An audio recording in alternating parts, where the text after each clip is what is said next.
an address given by Worshipful Brother E.J.E. McLagan, a member of the Hobart Lodge of Research, on the 21st of July, 1967.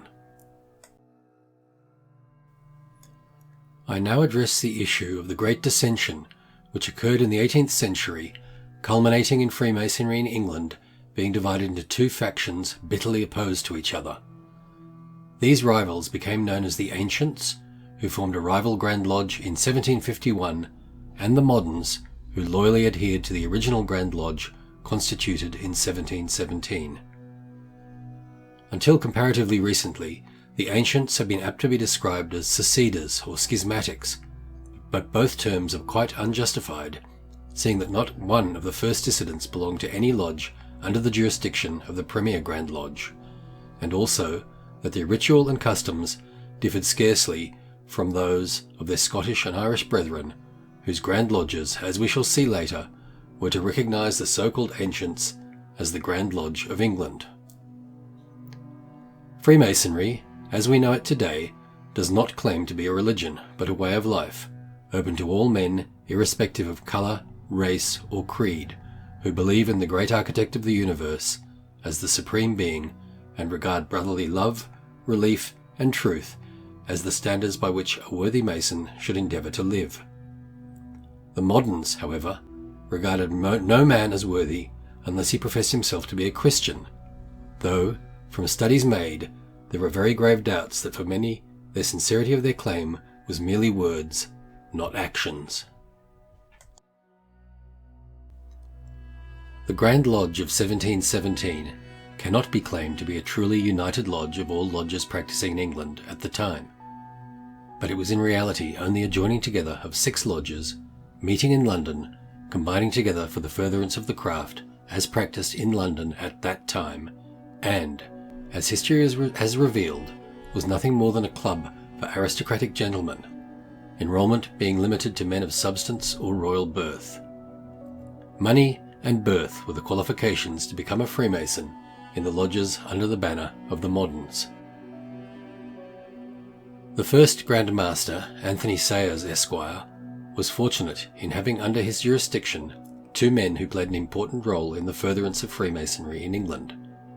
I refer to Dr. de Saglier and the Reverend Dr. James Anderson, to whom we are all indebted for a book known as History, Charges, Regulations, and Master's Songs. Anderson attempted to trace the history of Masonry back to Adam, and he was convinced that geometry or Masonry began with Lamech before the time of the Great Flood, from which only Noah and his family escaped. The early Grand Lodge recognised only 2 degrees, entered apprentice and fellow crafts. Anderson certainly allowed his imagination to enter into his history of the craft, as he includes in his list of Grand Masters Moses, Nebuchadnezzar, Alfred the Great, Cardinal Wolsey, and Sir Christopher Wren, claiming a universal Grand Lodge existed centuries before the Grand Lodge of England was formed in 1717. The death of Dr. Anderson in 1739 saw Masonry gradually fall into decline, and unscrupulous innkeepers used their taverns as lodges, displaying signs, "Masons made for 2 and 6." The famous writer Hugh Walpole, himself a Mason, claimed in 1743, "The Freemasons are in low repute in England. I believe that nothing but a persecution could bring them back into vogue again." There was no persecution, but a fierce dissension in their ranks took place in 1851, when the Ancients and the Moderns formed rival Grand Lodges.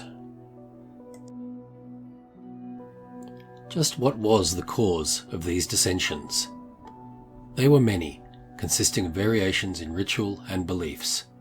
These variations can be traced to a book, Masonry Dissected by Samuel Pritchard, first published in 1730, which exposure proved so popular that it ran to 3 editions, raising great panic among the Freemasons of the period. The weak administration then governing Grand Lodge attempted to stem the exposure by denials and variations in their ritual.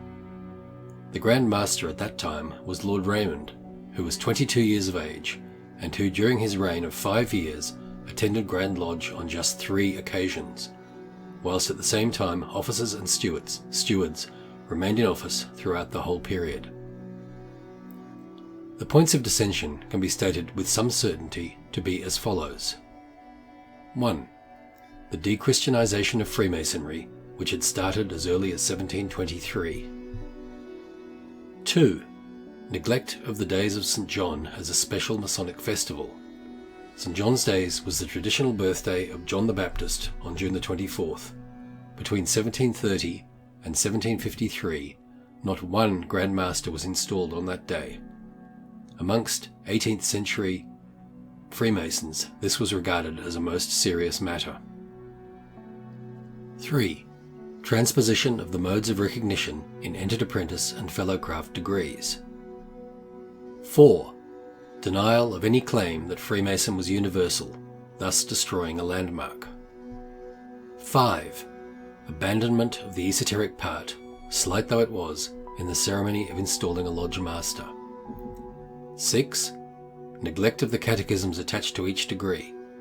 These catechisms are not in use today, though short ones are used as questions to be answered by a candidate prior to passing to a higher degree.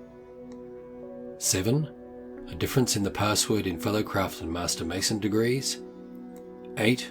A difference in the word for a Master Mason's degree. 9. The methods of placing the 3 lights and the wardens. And 10. Employment of deacons in lodges. These offices were used by the ancients and had been in use in Ireland as early as 1727. And 11. The refusal of Grand Lodge to recognise the Royal Arch degree. When exactly the Grand Committee, which represented the Grand Lodge of the ancients, was formed is not known, though some historians put it as early as 1739. What we do know, however, is that a General Assembly in July 1751 was held when the rules and orders to be observed by the most ancient and honourable society of free and accepted Masons were agreed by 5 members, including a Grand Secretary. In the next year we find the Grand Committee established a fact of 9 duly numbered lodges, all the ancient Masons in and adjacent to London. There was undoubtedly a large Irish element in these lodges, whose members were mainly mechanics or shopkeepers. In December 1753, Robert Turner, Master of Lodge No. 15, was appointed Grand Master with the election of Grand Wardens. The transformation to a Grand Lodge was complete.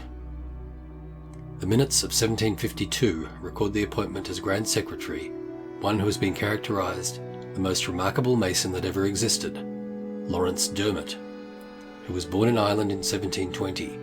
Initiated in Dublin at the age of 20, he was Master of the Dublin Lodge in 1746, and the same year was exalted in the Royal Arch, the allusion to this in the ancient records being one of the earliest known references to this degree. He came to England in 1748 as a journeyman painter, working 12 hours a day at his trade. He first joined a lodge under the Moderns, but quickly transferred his allegiance to the Ancients.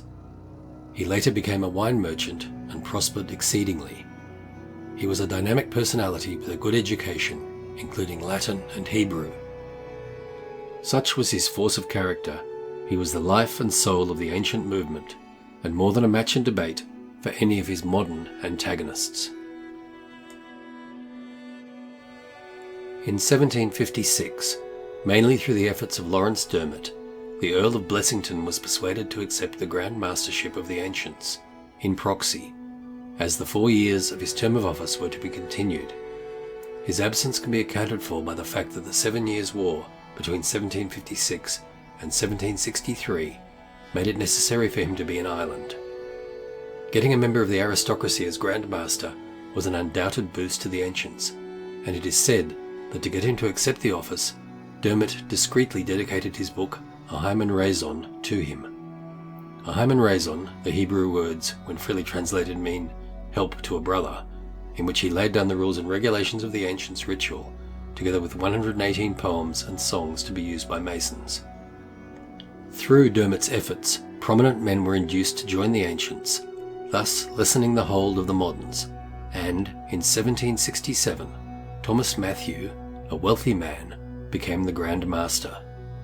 He was a Roman Catholic, but in spite of the papal bulls of 1753 and 1751 forbidding Catholics to become Masons and being classified as heretics, he was a most ardent Freemason and held lodge meetings on his estate and insisted that all his servants were members of the craft. But, in spite of his actions, he was never excommunicated from his church. Some claim his great charity to the church saved him from having to suffer such indignity. The Duke of Athol became the Grand Master in 1771, and the Dukes of Athol continued to reign as Grand Masters until 1813, thus causing the ancients to be known as Athol Masons. At the height of the feud between the ancients and the moderns, both Grand Lodges fulminated against a member of the rival body being admitted to one of their lodges, even as a visitor, and to do so, the brother had to permit them to remake him before he could be allowed to enter the lodge. This rule was carried to ridiculous lengths, as in the case of the Provincial Grand Master of Quebec being refused admittance to an ancient lodge because his lodge owed its existence to the modern Grand Lodge of England, who had granted its charter.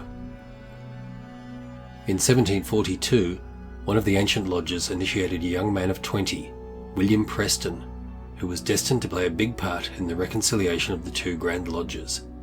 He composed and delivered lectures which were so ably written they earned him the title of Little Solomon. The fight for supremacy in England was not limited to the ancients and moderns. Two other Grand Lodges claimed the honour.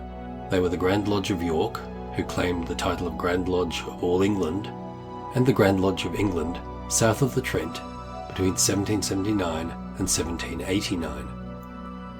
The moderns endeavoured to take over control of York and were met with such an antagonistic opposition that they were forced to abandon their attempts. The Grand Lodge of England, south of Trent, was really the Lodge of Antiquity, the first of the four old lodges, and was the mainstay of the first Grand Lodge, but, owing to differences, had broken away from the Grand Lodge and set up as a rival organisation. Finally, in 1810, the Athol Grand Lodge, the Ancients, resolved that a Masonic union on principles equal and honourable to both ancient and modern lodges, and preserving the landmarks of the ancient craft, would be expedient and advantageous to both Grand Lodges. Meetings between the Earl of Moyna, Grand Master of the Moderns, and the Duke of Athol, Grand Master of the Ancients, took place and a committee was formed to discuss reconciliation. The formation of a Lodge of Promulgation resulted in the adoption of a method of working acceptable to both parties, though the workings were mainly those in use by the ancients, notably the use of deacons, and the recognition of the expression Board of Installed Masters for the installation of a worshipful master. In 1813, the Duke of Athol, whose family had ruled the ancients since 1774, was succeeded as Grand Master by the Duke of Kent, the father of Queen Victoria. In the same year, 21 Articles of Union between the ancients and the moderns were signed and sealed by both Grand Masters. The second article lays down that pure and ancient Masonry consists of 3 degrees and no more, viz., those of Entered Apprentice, Fellow Craft, and Master Mason, including the Supreme Order of the Royal Arch. The Articles of Union were soon ratified by both Grand Lodges and the Grand Lodge of York. Thus was born the present United Grand Lodge of England. The first Grand Master was the Duke of Sussex, who was proposed for office by the Duke of Kent, thus happily concluding a feud that had lasted for 60 years. This reunion was to prove of inestimable benefit to the Freemasonry and raise the craft to the highly respected status that has been maintained to the present day.